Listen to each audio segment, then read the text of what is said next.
Hello, everybody. It's Gary Stuckey with Real Music. Hope you're doing okay wherever you are today.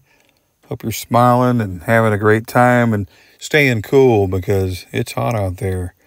And can't wait till the winter gets here. You know, miss those days. Of course, we'll be missing summer again when that gets here. Never happy, right? Never happy. But you're going to be happy with today's interview. I've got a great guest today. Country singer Trey Calloway is here. Yeah, singer-songwriter, and he's got a brand new song out. It's called I Miss Country Music. It's a really good song. You need to check it out. And, check out some of his previous singles he's released in his Mac catalog. I think you'll really enjoy it. Super nice guy. And we had a great conversation. Pull up a chair and listen in and enjoy yourself with this conversation because I think you'll leave it with a smile on your face and an appreciation of this guy. But here he is. Here's Trey Calloway. And I really enjoy your new song and what just dropped today, right? Brand Yes, new sir. song, brand new Yes, single sir. out. Um, and it's called I Miss Country Music. And, you know, I know a lot of people that feel that way as far as the traditional sound as opposed to today's, some of the music today. Not all of it, but a lot of it's kind of going to the pop sound. Yeah, and I've thought about that. What makes people, why is there a trend to kind of go to a certain sound and go, it's still country. That's like saying, I got apple pie and I'm going to keep putting whipped cream on it until there's no apple pie. Well, Exactly. you don't have Well, apple pie anymore. my honest thought would be, you get neo traditionalist movements, and then you get pop moving towards pop I'd say every decade or every 2 decades. I mean, country music in the late '80s had gotten very very poppy with Ronnie Millsap and Alabama. Even in their later parts of their career, Alabama got kind of poppy. Dolly Parton even got pretty poppy. Kenny Rogers would be a prime example. I mean, he was very synthesizer heavy and Right. in the later part of his career. So I think every now and then, what it is when the music business stumbles onto something that they like and that does well, they're like, okay, this is working. Let's keep going with this, and that you can't blame them for that. But I'm lucky enough to be coming to Nashville. If I had moved to Nashville, 5 or 6 years ago, there probably wouldn't have been much of a place for me here. But now, country music, especially with social media, has opened up to where you can find your own audience, and there's people out there that are missing and craving, the '90s country and the modern country, or not the modern country, but the classic country, Yeah. and there's this neo traditionalist movement coming out. So I feel lucky that there's myself and a couple of other really talented artists that are good buddies of mine down here, and it's kind of simmering on the surface. This new sound of this new old sound is kind of simmering up, and I've always wanted to be, how do we blend the old stories and the old lyrics and those timeless, drinking and cheating and love songs with modern sounds. How do we still do that? That's kind of where that's the never ending quest that I'm on, is to find that perfect mixture of sounds. Right. And I think you're on the right track, Thanks, Gary. especially with this new song though. Tell me the story behind it now. You probably had this idea floating around in your head, and you're like, I got to write a song about it. And so, how did you how did you get to that point where you Well, you I, I actually can't take credit for it. So I wrote this song with a great buddy of mine, Dalton Elliott, another artist, songwriter around town. And we were hanging out. He had come over to the house. We were going to write. We couldn't really think of anything. And he was like, just what's on your mind? What are you thinking? And he said, well, sometimes I feel like what we just talked about. I feel like Nashville doesn't get me a little bit. And he sighed. He's like, man, I just miss country music. And I was like, well, that's the song we need to write. And because I feel the same way. And we about an hour and a half later, we came out with this one, and we knew we had a good one, and I knew I wanted to record it. and took it to Grady Saxman Studios, where I cut this whole album, and it turned out great. I mean, I'm loving it as everybody else seems to be loving it, and that means the world to me. So I can't take credit. It was Dalton's, which the best songs always come out like that, Yeah. very organic and very just like he was like, man, I miss country music, and I was like, well, we're gonna write a song about that. So Well, there turned you out, go. yes, sir. It worked out. Um, and as a songwriter, you have these ideas, and and him too. You get together and you think about different kind of songs. Is it hard though to? I mean, I know with your other songs I've been listening to, you talk about the regular guys out there, or Yeah, the families, or the people, the everyday people that make America what it is. yes, And sir. you're trying to reach those people. Is there a certain, and I know there's certain part of you that comes out in songwriting that talks about that guy, the dreamer, the person that wants to be somebody in this world. I mean, what is it within you that draws out all that in a That's song? a man. That's a great question. So I think I come from a particular, a normal case. My family is working class. My mom, my dad, my whole family. So I grew up in a working class background, but I caught the music bug at a very early age. I've been singing, always wanted to be a singer, pretty much from the time I can remember. It was a baseball player, and then I quit growing taller, so it was like baseball is probably not going to work out. But I always had a knack for singing. Started playing guitar, and for me, songwriting and I have an interesting relationship. I Some guys live and die in that, and they're poets. They live and die in the book. They write because it's therapy for them, and sometimes I do that, but my what really gives me joy in the music business is playing live and making records, singing a song that really speaks to people. So I love songwriting, but songwriting is, people don't understand how mentally taxing songwriting can be, especially if it's something that's really heartfelt or something you don't necessarily want to talk about. Like with my song that's on this album, Horses in Heaven. That song took on a serious meaning for me, almost to where sometimes when I sing it live, I almost cry, because it's about two of my best friends that I lost. And so sometimes I'm like, I don't know if I can write about that yet, because it is so intense. Um, but songwriting for me has always been a thing where I can't get big hit writers to write me hits yet. So I got to do it. I got to write this song because nobody else is going to write it if I don't. So that's, Right. I've had when I sit and think about it, it's like, I do love songwriting. I Right. try to act like I don't, but I really do. I really do love it. And I don't think I'm as great of a writer as a lot of my buddies are. And they sit and they say, well, that's not true. And I'm like, man, I can't do it like y'all do it, or I can't say it the way you guys say it. This cleverness, my songwriting tends to be very on the nose, which is, I guess, a good thing. People seem to think is a good thing. I don't know. I think I think so. I think Thank if it touches somebody, if it touches people, you're talking about, your songs that you've written, that about it's about real life, Yeah, the friends that you've lost, or the struggles you've been through, and there's somebody in that crowd that's listening, and it touches them because it's real. And I think you could probably go too far. You want to craft a song, you want to be so perfect and so, you know, I don't know, maybe it gets too cheesy sometimes. But yeah, when you're being sincere, when they can go back and find out that this stuff really did happen to you, yeah. and you made it into a song, it becomes real. And the fact that what you won a Texas Songwriter of the Year, right, award. That's Texas not Music Award Songwriter of the Year. Yeah, that was that, a big surprise, Gary. That was a big surprise to me, man. that's But really I mean, good. I was so honored. They let me play at Billy Bob's. They have the award show at Billy Bob's in Texas, and I Wow.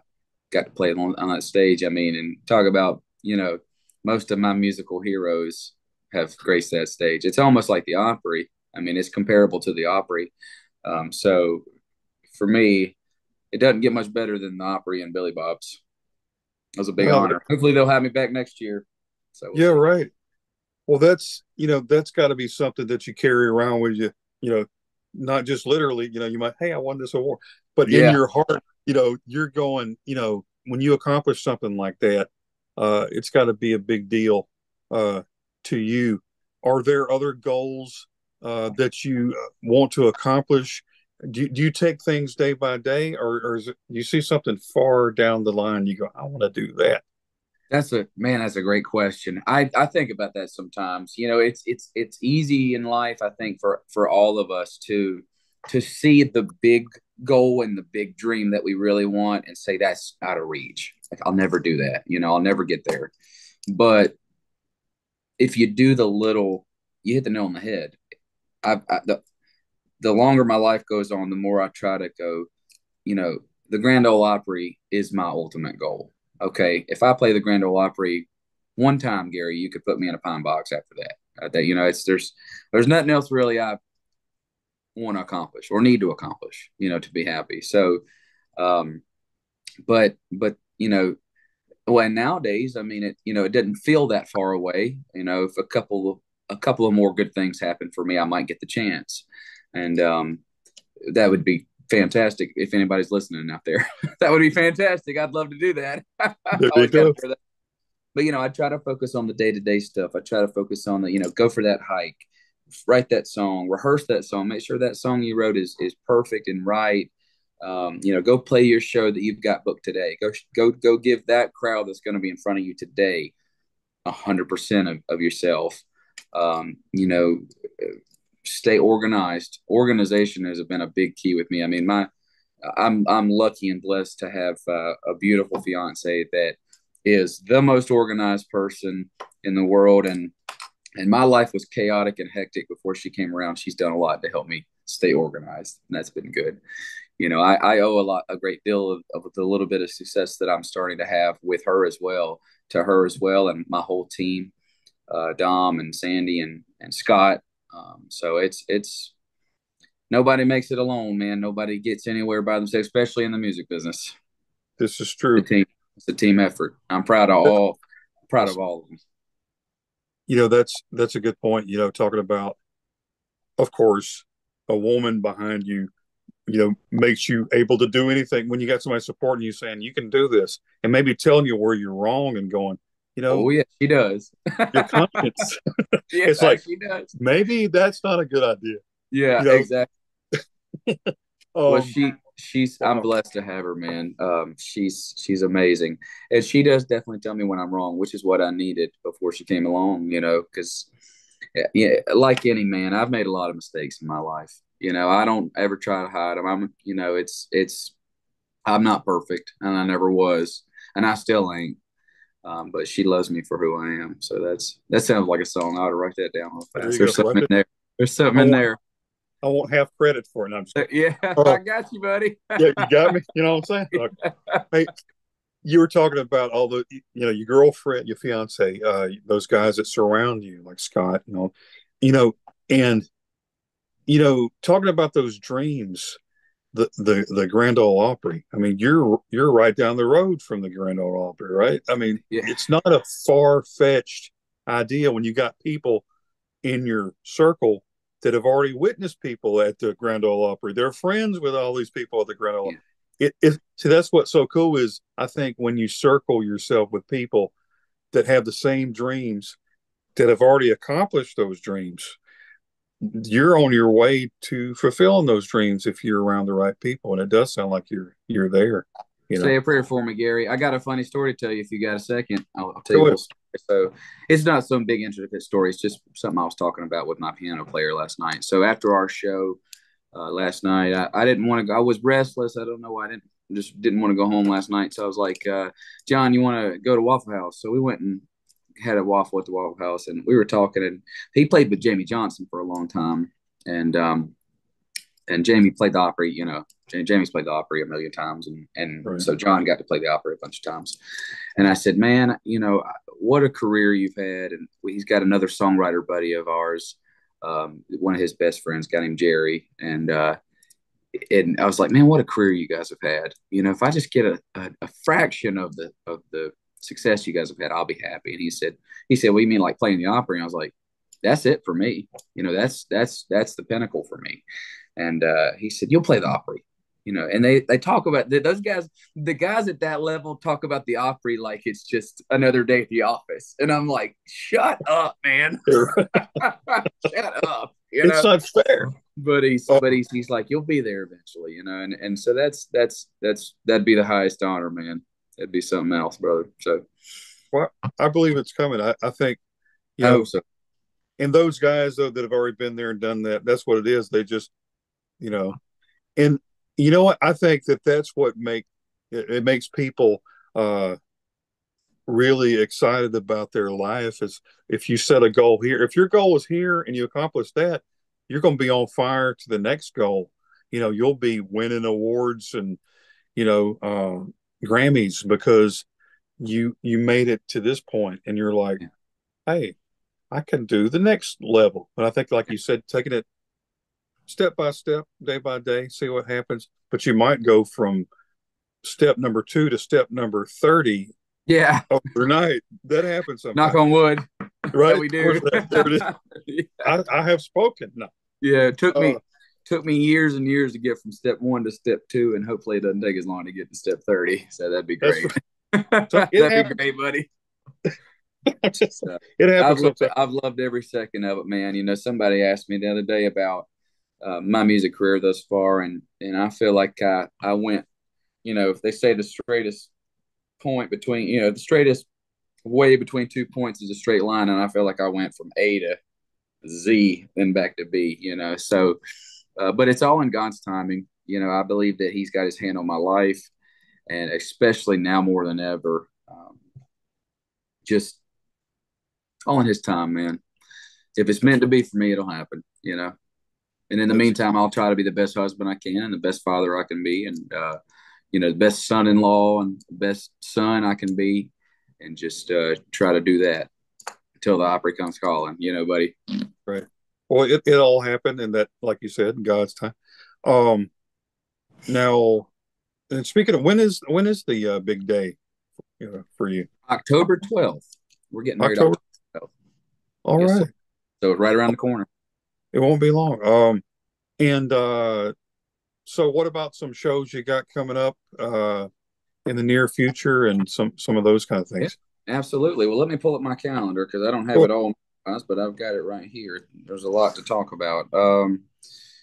So I've got my normal shows. I do 5 shows a week in Nashville. Wednesday, Thursday are at the brand new Chiefs, Eric Church's bar, and then Friday night we're at the local, this place.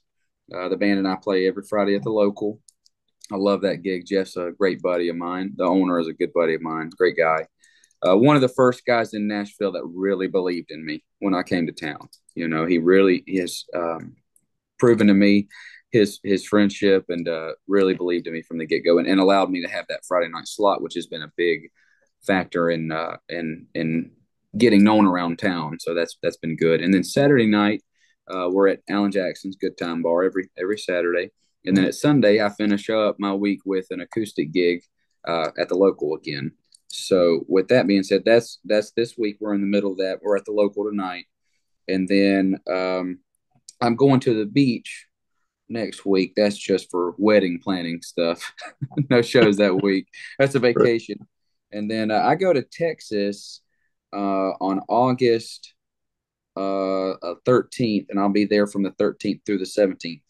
And the first night I will be in Austin at the Saxon Pub on Wednesday the 14th, and then Billy's Ice in New Braunfels, Texas on Thursday, and then on Saturday at in Granbury, Texas at Warren's Backyard.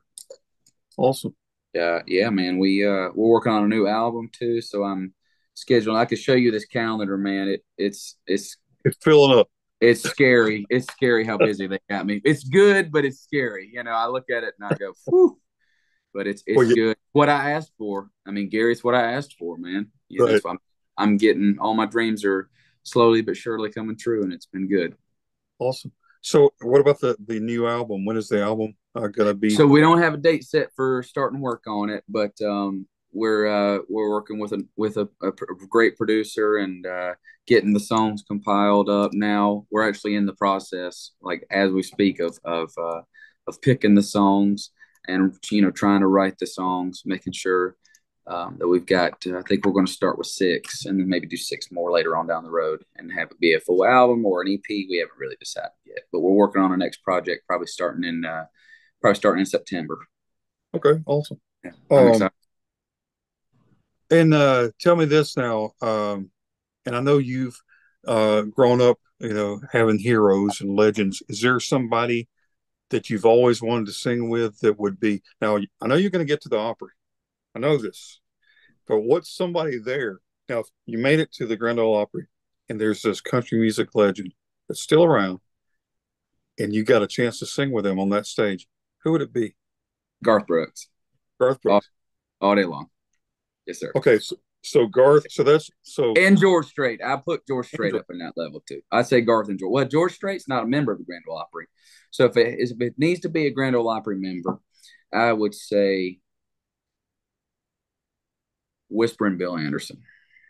Oh yeah. Whispering Bill Anderson. I would love to sing "Give It Away" with Whispering Bill. He wrote that one for Jamie. Him and Jamie Johnson wrote that song. That's a great song. So I would say Garth Brooks or Whispering Bill Anderson. Those two would probably be pretty cool. And I wish little Jimmy Dickens was still alive. Oh man. Yeah. Because I would say little Jimmy Dickens if he was still alive. That's awesome. I feel like me and him could do some honky tonking. We could do some honky tonking, man. I could see that. I'll see him in heaven. I'll see him in heaven one of these days if I make it there. If I make it there. You're gonna make. When did you talking about songwriting, and you had to be younger, you're playing guitar. Did that kind of come at the same time, or how did that all come together? You go, you know what, I could write a song. How'd you realize that? That's a great question. So my songwriting kind of came around the form of almost like poetry. Instead of paying attention in science class, I was writing down song lyrics, and I didn't know how to play guitar yet. There's a specific memory I have in my head of being in science class and not paying attention and writing this song, the lyrics to this song I had written. Probably the first rip song I ever wrote. It was called Country. Found out later on that there was a Joe Diffie song already called Country that already existed. So I was kind of bummed out, but I wasn't aware of the Country by Joe Diffie. So I wrote this song called Country. And I was like, man, it'd be really cool if I could put music to this. And at the time, I had the melody in my head because I was musical, but I didn't know anything about music theory or playing instruments. So I picked up the guitar, played drums first. I was a drummer before, but then decided I wanted to play the guitar, locked myself in my bedroom. My mom and dad remember, and they tell the story all the time. I mean, I played till my fingers bled. Literally stayed up there, and the first, actually, my dad was blown away the first day that I got a guitar. They were selling. Do you remember Esteban, the guitar player Esteban? Oh yeah. Remember his infomercials where he had his guitar selling? For so my mom and dad. Yes, right. And it was the black one with the pearl inlay. Really cool, man. So my mom and dad bought me one of those Esteban guitars. I got it. I was so excited. I ran up, and like the same day I got the guitar, came down and knew G, C, and D already. Wow. And knew enough to put music to these lyrics I had written. And it just kept playing ever since. So for me, it was more along the lines of poetry, kind of what I would call poetry first. And then the guitar came second. So the singing was always the number one. I've always been a singer more than anything. But I started off being a singer. Right. Yeah. Well, whenever, when you first come to like Nashville, and, everybody has these dreams. Everybody and their mama has a dream about being a singer. What was it about, within you that didn't turn away? Because there's so many, I know it's disheartening when you get a door shut in your face, when somebody says, nah, it's just not good enough at this time, or you stink, get out of here. Yeah. what was it within you that just decided to keep going? And was there some kind of moment where you're like, you faced that reality of this crossroads of giving up or going to the right and saying, I'm going to keep going? Was there a That's point in life? that's an amazing question. I'm really glad you asked me that because I like talking about this. So I could laugh and say, I could make a joke about it. And sometimes I do kind of kid and I say, well, I'm just not good at anything else. So I had no choice but to keep up with, keep it up, because I wasn't good at anything else. But that is only partly true. Uh, the real thing that happened to me, and I do believe that this was a spiritual moment in my life. I can't believe if it was during the pandemic or not. I think it was right around the time it was starting, but I had gotten discouraged with the music business. I had been playing down in Myrtle Beach for a while and had some kind of not great stuff happen in my career and my personal life, and was just kind of down in the dumps and feeling kind of down. And I was pretty close to giving up, to be honest with you. I was pretty close to giving up. And I went to work for my dad, doing construction, and we were doing something. My cousin and I, uh, we were doing some little job, and the sun was beating down on me. I mean, just beat me to death. And I literally remember looking up and staring at the sun. I had sunglasses on. I was staring at the sun. I was like, man, just can a cloud come by just for a second, give me some shade? And I heard a voice in my head say, what's the point of all of these blessings with these songs that I've blessed you with and allowed you to write? What is the point of me continuing to give them to you if the world never hears them, if nobody ever sees them or hears them? And I don't, I know it was God talking to me. It was like, this is not what you're meant to do. So pick yourself up and get back on the horse. And, I decided then that I was going to try to move back to Nashville because I had moved back. I had moved to Nashville in 2020 and the pandemic hit. So I had to go back to Myrtle Beach to try to work and pay bills. Um, that's the turning point. I tell that story all the time. That was the turning point. When I heard that voice, when I heard God's voice in my head say that, that put a drive in me that is still going really strong today. That, if I never have a hit song, if I never have a song that's the top of the charts, if I never have an Opry, Grand Ole Opry debut, um, I still got to get these songs out of me. You know what I mean? I got to show them to the world. You know, not everybody's going to like them, but a lot of people do, and that's enough for me. I'm That's so really glad you asked. I love telling that story, man. I mean, well, that's it's great. it was like a movie scene. It was like a scene in a movie. It was like, man, come on, what are you doing? This ain't what you're supposed to be doing. It was pretty intense. So I've had a couple of moments like that in my life where he's tapped me on the shoulder and gone, "What are you doing, man? You Sure. know, what are you That's doing, man?" right. So, Well, it's like, he doesn't force you, but it's almost like he goes, kind of scooch up to the, yeah, come on, you yeah, can do it. yeah, But I think it's like, but you said a good point there, talking about when you've got all these abilities and all these gifts, that don't happen to everybody. Um, some people want to be baseball players and they don't make it. they Right? quit growing. That's it growing. Yeah, But there's a lot of baseball players that wish they could be country music stars and yeah. they won't ever be that guy. But you're that guy.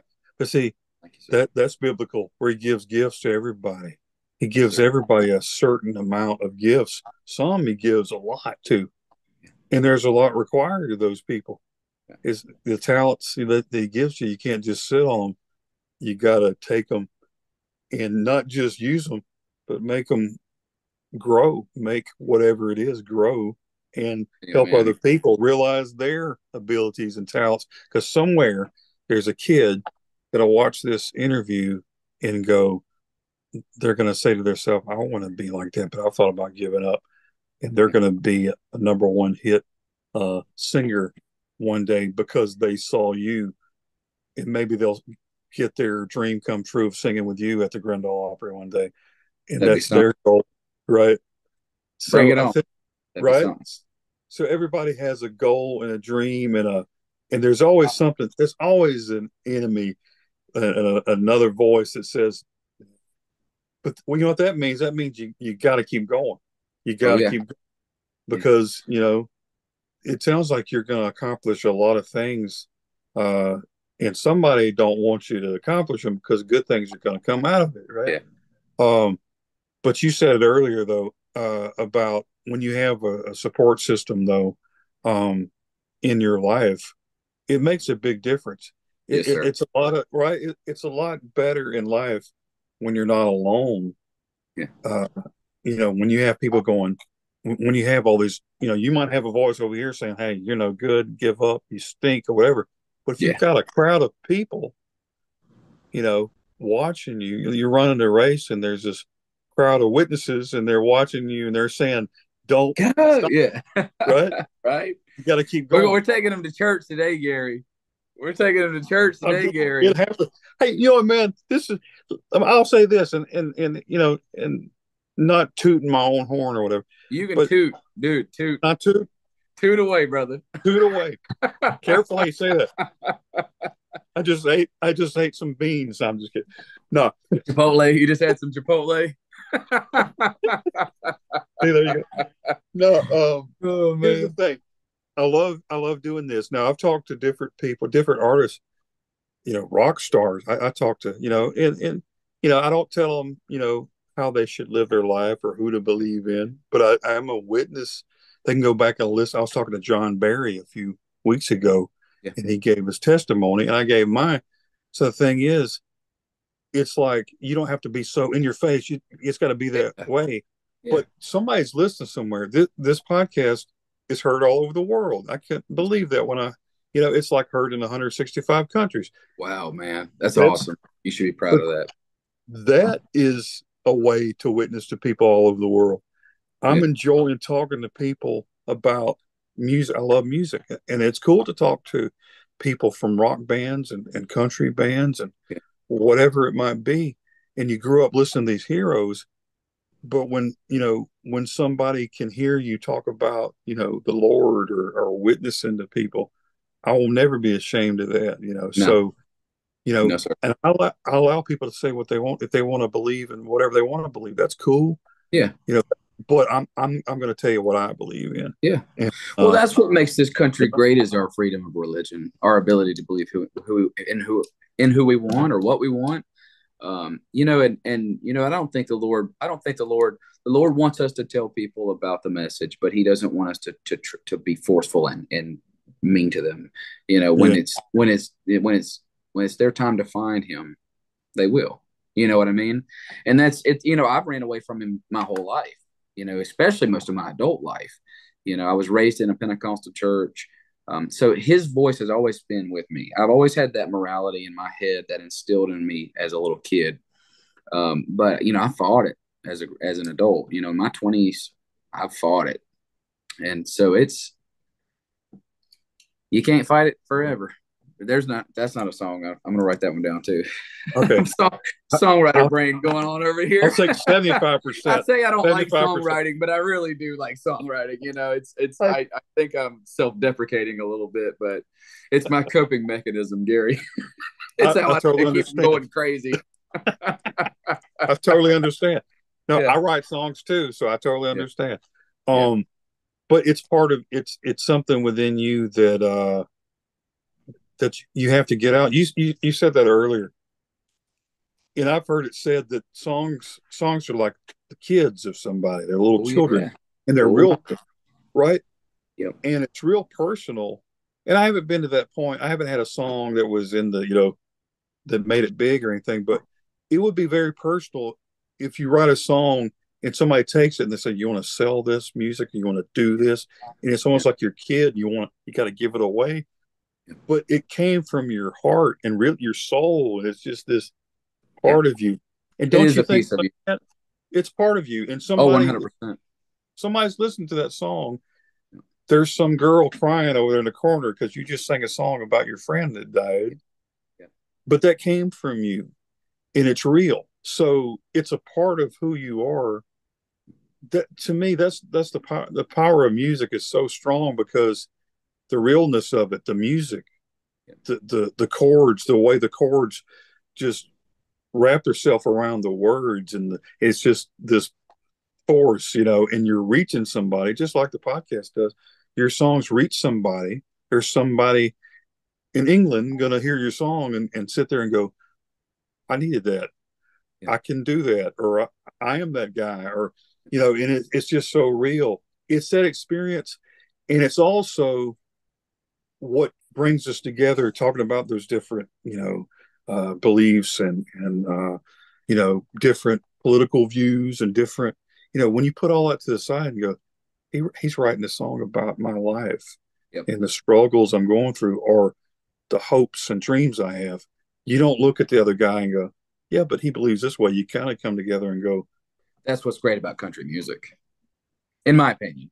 yeah, I'm biased, but I think the world's best songwriters write country music because I just I'm biased.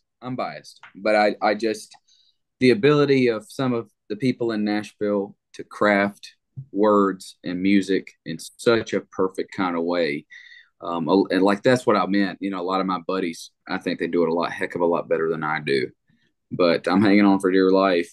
But the best songs they come from the heart, man. And I had a guy when I opened up for McBride the Ride a few weeks ago. I had a guy come up to me at the end of the show, big, burly, scary looking biker dude, tattoos and wearing a leather jacket and just looked like a tough guy. And he said, "Man, your Horses in Heaven song made me cry," because he started thinking about his dad that he lost. And it's like, man, that's why we do it right there, man. That's why we do it right there. And we had we shared a special moment. That song is about two of my best friends that passed away. And it's hard to sing sometimes, but it makes an impact on people's life, I think. So I'll keep on singing it. But exactly, the ideas are. I heard another songwriter say that they're floating around in the ether, and we just got to pluck them out. But I don't know. I don't know if I believe that. Well, hey, I don't know. I think that there's might be some truth to that because, I haven't thought a lot about that, but I mean, there are songs that I've thought about or titles that I've kind of thought in my head and I messed around on it. And then like later somebody came up with that song title and I was like, so I think it might be, it's like people are like, hey, one time years ago, I wrote a song called Hit Me One More Time, Baby. So I promise, Gary Stuckey song. I don't think I've ever told that. I got it somewhere. But yeah. And I'm like, she stole my song. And I don't think it wasn't like a pop song or anything like that. But that's what it is. It's like these titles and these ideas. I honestly believe that God and that's something to think. That's a deep, maybe we could talk about that in another conversation because you could talk about that all day. But there's got to be, now God created music. Oh, yeah. And the story about Lucifer and falling down. And, he was the song leader. To me, it's about music. I think it all comes down to music. I mean, I don't think people put that importance on music like they should. They don't. I think it's a big deal. And songs that are floating around, I think they are. I think God goes, here you go, children. Yeah. And we're like, should I do it? I don't know. And if you snooze, you lose. And this guy over here grabbed it. And a lot of people don't give credit. They're like, I wrote that myself. No, you didn't. Yeah. It was already, you grabbed it. It was already out in the world. That's right. Yeah. So it's like, I think it's like that. I think it's like you snooze, you lose. I mean, your experiences in your life, they're real. But that whole idea was already floating around and you just use that to what happened to you. And that's okay. And that's God allowing you to do that. And that's okay. But if you don't give him credit where credit is due, you might not make it to where you want to go. I think that's the number one thing when you acknowledge. That sounds like a Bible verse. Acknowledge him in all your ways and direct your path. Because if you acknowledge him over here, your path to the Grand Ole Opry. I'm just saying, I mean, a lot of You're people right. don't think, You're right, man. you You're know, 100% right. And the more, like I said, how much I fought him in my life. When when I don't, good things happen. You know, it's pretty crazy, man. it's I mean, true. it's really not crazy. It makes I sense. mean, it's crazy to think that, you know, I mean, I guess, it is crazy in that sense to think that somebody that created the world cares enough about you when he could be thinking about this stuff. And he does care, and he does And give you stuff, and he does hear small prayers, and he does care that you want to go to the Grand Ole Opry. He does yeah, care that you want to do this or do that. It's a big deal. I think a lot of times we think, it's not that important. It is important. oh, it is. Yes, sir. Um, but I think when we like said earlier about acknowledging stuff, and you're putting it on the table. You're writing down the vision. Hey, there's another. You Writing know, you, down the vision. you're writing down the vision. You're Yeah, seeing it happen. Yeah, and like I was saying earlier about when you have expectations of things, and there's people around that are supporting you, and the fact that you're like I said, within miles of the Grand Ole Opry, there's people around you that've been there. There's a guy from right here in Brewton, Alabama, William Lee Golden, that has oh yeah, been there many times, and oh yeah, Hank oh Lachlan yeah. was from right here. You'll get a So kick. No, go ahead, finish your. I was I gonna didn't say mean to. when Hank Lachlan, I'd see him like at a local restaurant, and then he'd be at the Grundle Loft. He'd be there saying, "You love me, don't you?" Or something like that. And he'd be saying, "Send me the pillow that you dream of." Yeah, Yeah. and I just saw him eating a burrito. Well, they. Right. Yeah. What you got a story about? What's up? I was going to tell you it's silly, but Go ahead. I play downtown several nights a week. So from the parking deck to my AJ's gig, I pass by the Ryman, and there's a lot of people who visit Nashville nowadays who don't get what the Ryman really is. I don't think, they don't understand what it is. Right. And that's fine. I'm not upset. It's they just don't know the history like you and I do. I mean, you and I are students of this genre. So, Right. uh, but I walk by it, and man, I have my cowboy hat on. I'll tilt it up, and I'll just go, and I'll just stare at it. And sometimes I have to keep myself from staring at it, and just being like, man, there it is. That's all the history is in that building, and I feel so close to it, but yet so far away. It's hard to put that into words. And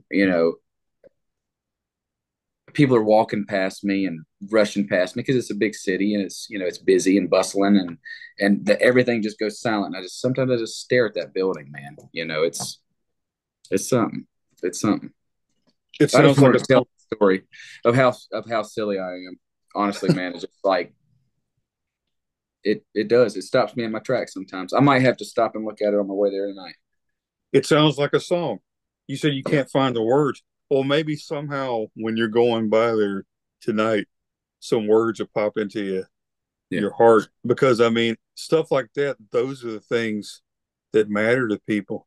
And those are the things that maybe you said people don't understand, or well, maybe they'll understand if you tell them about it, you know.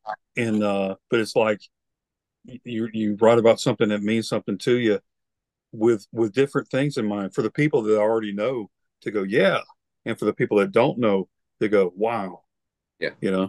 So I mean, Yes, that's sir. there's a lot of people that would probably get a kick out of learning more about the history and the understanding of the people that have walked through those doors with Legends, dreams and hearts legends. that started were a lot further away than what you are today. Yeah, They were in some cotton field as a kid, poor, and had yeah. no Coal idea they miner's would, daughter. Coal right, miner's daughter. Yeah, yeah. had no idea what they would where they would be, how they'd get there, but they just didn't give up, and they were, 'cause Yeah. that's a scary thing, though. You're talking about that crossroads, and I'm sure they've shared it. Some of these legends have shared their story, but how close it would have been for them to go, nope. Johnny Cash goes, it ain't worth it, and goes back home. Yeah. Yeah. Uh, that's a scary thought. That's a scary thought to realize how close you're already given up, and how close the dream was almost over. I mean, Yeah. right? Yeah, I'm either going to do it or die trying. That's what I always tell everybody. Well, It's one probably going day, to kill me. I tell my fiance all the time, I go, this business is probably what's going to kill me. Just so you know, I'm going to be on stage one night when I'm an old man and go, thank you, good night. Just and that what a way to go. yeah, what a way to go, man. Right? Right. But I Amen. mean, yeah, and it's because a light fixture fell and landed on it. No, no. Put that on my Yeah, tombstone. It'd be awesome. some guy. I meant to fix that. I should have fixed that. Yeah. Something told me to fix that light. It was leaning, and I never fixed The maintenance guy's back there going, "Ooh."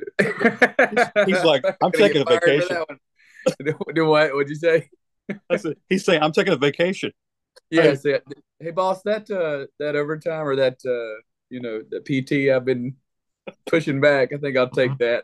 I think it's a good time to, yeah, I think I'll Yeah, leave now. take some Pay of no that attention PT. to the guy behind the light.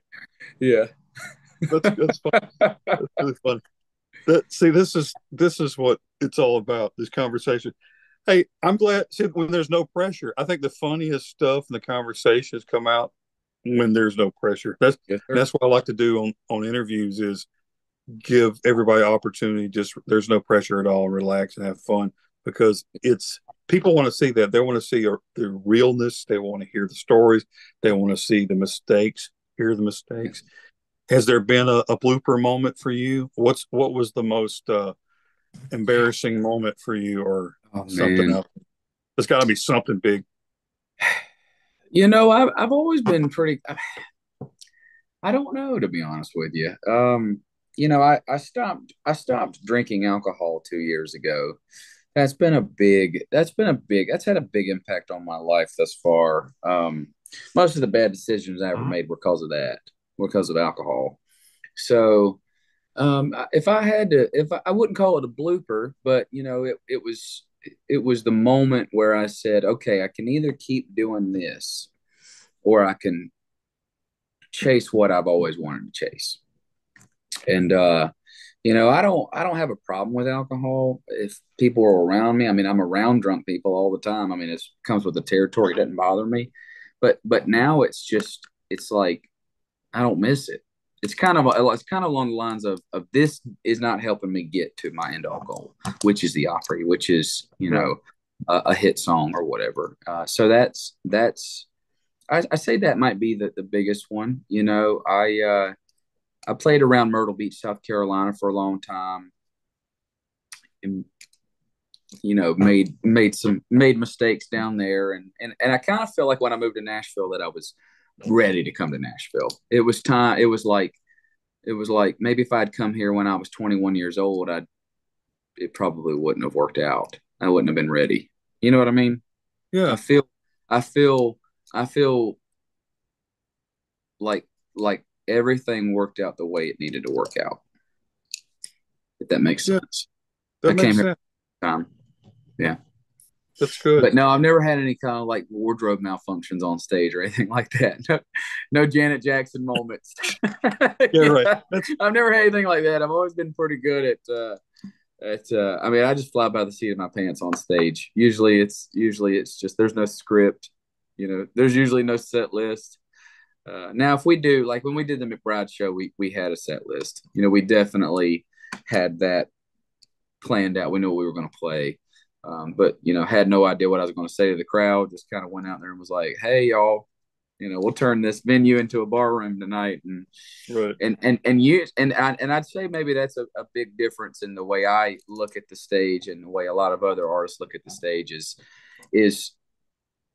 everybody's they might come up with their shtick, what they're going to say. They're very they concentrate a lot on having it rehearsed and ready to go. And I agree to do that with the songs. To have the songs ready. If you're going to do the songs right, do them right. But I never really have any kind of thing in my mind. I try to read the room. I look at the crowd. I mean, in a big venue, I'll look at the crowd and go, "Hey, what do you want to hear?" Because Right. one of the reasons I love Garth Brooks so much is first time I ever seen him in concert was in South Carolina. It was on his comeback tour. I didn't get to see Garth in the '90s. I wasn't old enough to see him in the '90s, but I saw him on his comeback tour, and he halfway through the show, the band takes a break, and he's out there with just an acoustic guitar, and he's going around, and he had one of the crew members, go up with a microphone to this lady that's in like the back in the nosebleeds, and she wanted to hear Alabama Clay in a stadium, Gary, in a stadium. She wanted to hear Alabama Clay, and he was like, "All right, I'm going to play you Alabama Clay," and he played Alabama Clay for her by himself. That's the kind of show I want to do. That's the kind That's of cool. show I want to put on, because he changed that girl's life. He changed that woman's life that night. He it's like he was with the crowd. You know what I mean? Guys like him, guys like George Strait, guys like Alan Jackson just have that ability to connect with the everyman. Alan Jackson is a prime example of the everyman. That's why people like him, because he's so relatable. Just songs about working class people and working class Mm-hmm. love, and just that's why he resonated so well with people. You know what I mean? I'm a big fan of all those guys. They're Right. my they're my heroes. They're my heroes. I totally understand why. Talking about Garth Brooks, when I think I was about 15 or 16 when he first came out, and he was he was going to be at Kmart, right? Yeah, I remember sitting in the back seat of my car. I told my dad, I said, "Can we go see this Garth Brooks guy?" yeah, And my dad goes, "Nah, he'll never make it." yeah, He said that. I yeah. swear he said Oh right there in yeah. Bruton, Alabama. Hey, He tells he'll stories like never make it. that. Yeah, yeah, And my dad was wrong. But yeah. see, Well, you they can said that never. about Travis Tritt. They said it about Travis Tritt too. They said it about Alan Jackson. A lot of guys told Alan Jackson his songs were too simple, that Right. they weren't going to do anything. But the simplicity is the beauty of his songwriting. You know, a lot. I mean, I think if artists listen to the people saying no, don't do it, I think most of them would quit. Because I mean, man, I find a reason to quit every day. I find a There's, reason to quit every single day. And then I go, no, this is in my own head. Keep going. You know what right. I mean? I That's do. right. I find a reason to give up every day. I mean, When when it's there's three always thirty got in to the be morning. that. Well, when it's 3:30 in the morning, and my feet are killing me because I've been standing up playing for 4 hours straight, and there's nobody in the crowd at the end of the night. We didn't make any money, and you do. Those are rare, but you still have nights like that. It's like, man, what am I doing? What am I doing? And then the next night you kill it, and the crowd is packed, and the band sounds amazing, and you're having a ball. It's like, this is why I'm doing it. Right. That's why you do it, man. You know, your Well, biggest enemy is yourself. Your biggest that's enemy is true. yourself. In I was any in thinking about any that. career, the biggest enemy is yourself. You know, that's Well, you're funny. Your looking dad. That's at funny. Your dad said that. That's it that's pretty is fun. good. Yeah, that's I pretty still give good. him a hard time. Yeah, yes. I I still was give him gonna a hard ask. time. I was gonna ask that he's still around. Yeah, What does he say? What does he say now? he he was wrong. He's He said, well, I guess I missed the ball on that one. he dropped it. Yeah, You were talking about though, and that's something to think about too. Maybe me and you need to write a book together, a self-help book, because let's we're do talking. it. But those little moments, like you said, man, there's some crappy days. You ain't gonna lie, they stink. Nothing Yep, happens good. yep, There's no money. There's no people around. yep, Somebody said something wrong. yep, Somebody in your family or friend said something wrong, and you're trying not to take it to heart. yep, Something happened on TV.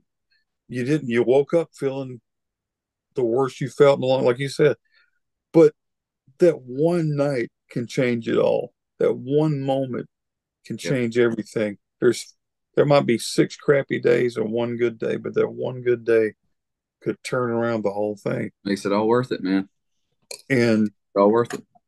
you got to keep holding on through those days to get, I think those happy days and powerful days are the days that it's kind of like you're jumping from a rock to another rock on a stream.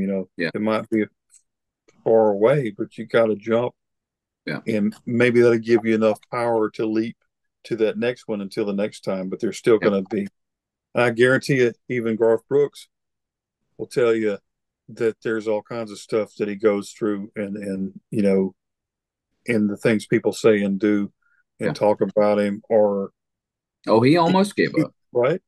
He almost did give up. He had a similar. There's a similar parallel in his story and my story. So when I came to Nashville in 2020, I was doing really good. Things were picking up really good, and then the pandemic hit, and it just everything in Nashville shut down overnight. And I was like, man, I sold my house, and I didn't have anywhere to live almost, Wow. and so I was basically homeless, crashing Mm. on friends' couches, just trying to play shows to make a living.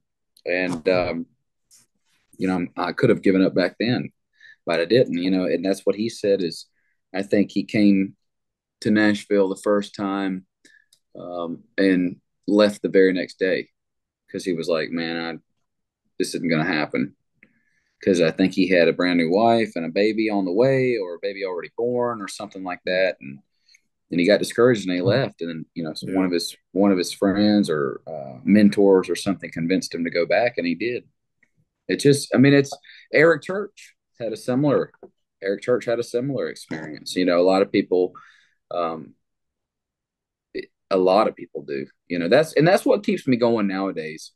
If you really dig into most artists' career, there's that make or break moment where they're like, man, I could give up and go back home, or I could just do this, one more show, or this one more showcase, or do this one more recording session, and then that's when it happens. That's when it breaks. That's when something good happens for them. So Right. I'm hoping. Here's to hoping, buddy. Hey, I'm believing for you, man. Thanks, I'm Gary. believing. Yeah. Well, I will let you have a great day. I won't keep you anymore, but great conversation. I'm Absolutely. gonna It's gonna be good, man. I Hope I you'll have me think back. I sure will. And All right. we'll talk about your experience at the Grand Ole Opry. And That sounds like a right, plan. yeah, we'll talk about Manifesting. You manifesting. just saying. Hey, and that's what it's all about. But the number one thing, and you're talking about earlier, I think the things that people take for granted. You're talking about the guys that are already on the Grand Ole Opry. I've done that many times, Oh, but yeah. there ain't a lot of people that have a fiance that cares about them, fans that care about you, a platform to sing and do what you love to do. Yes, That's a sir. big deal because there's a lot of people not out there doing that. They're far away from that. Yeah. So when you appreciate the small things, Oh, yeah. the bigger things start to show up, and I think that's what happens when people, I think the reason why people don't get the big things is because they don't appreciate. They Yeah. get cocky, or they think they deserve, Something. we're not owed anything. We don't, No, you can't demand. I demand. No, you don't. no, not a dang thing. None of us are owed anything. I mean, you have to go out and you have to work for it. You Yeah. have to go out and you have to put in the time. I'm almost glad that my career is, I'm not almost, I am glad. I'm glad that if I do end up really being something, some kind of, if I end up going down in country music history for something, I'm glad that it took me the long way. There's a song I'm gonna write. I've done got about 4 hook ideas since I was talking to you, Gary. Yeah, I mean that's I'm Yeah. glad. I'm glad that I took the long way because it's taught me to appreciate the little things. And my dad and I, that's one thing my dad and I have always talked about is, my dad says if you're not enough without it, you'll never be enough with it. That's a quote from you ever seen the movie Cool Runnings? Yes. Remember the movie with John Candy about the Jamaican bobsled team? Yes. That's So right. there's a quote in there where the main bobsled the captain, is in there, and he's just stressing about, because he wants to win a medal. And John Candy goes in there and he says, it's just a piece of material. It's just a piece of gold. He said, if you're not enough without it, you'll never be enough with it. And so that's kind of been something that, my dad and I've talked about a lot of times. And that's right. It's right. A lot of people spend too much time looking around at the things they don't have. They don't realize what they do have. That's and really good. how much it's worth, brother. Well, I'll let you go. If you don't let me go, I'll keep talking to you. Like, Well, if you don't make me get off here, I'll keep talking to you all day. 4 hours later. Yeah. Hey, well, go back and think about those songs. Those are some good. Yeah. The Long Way sounds like a good album title. And oh, no doubt about it, man. I've already got the writers in mind that I'm going to take this hook out to. Yeah, do that, man. Yeah. Remember me. All right, buddy. All right, Gary. I sure will, man. I hope the rest of your day is awesome. I hope you You start will. seeing some positive things happening, and that song takes off like a rocket in Yes, your sir. career. And I'm believing it will, man. Thanks, I believe Gary. it will. Well, you have yourself a blessed day, buddy. I'll talk to you soon. All right, man. All right. Bye. And there you go, Trey Calloway, super talented, super nice guy.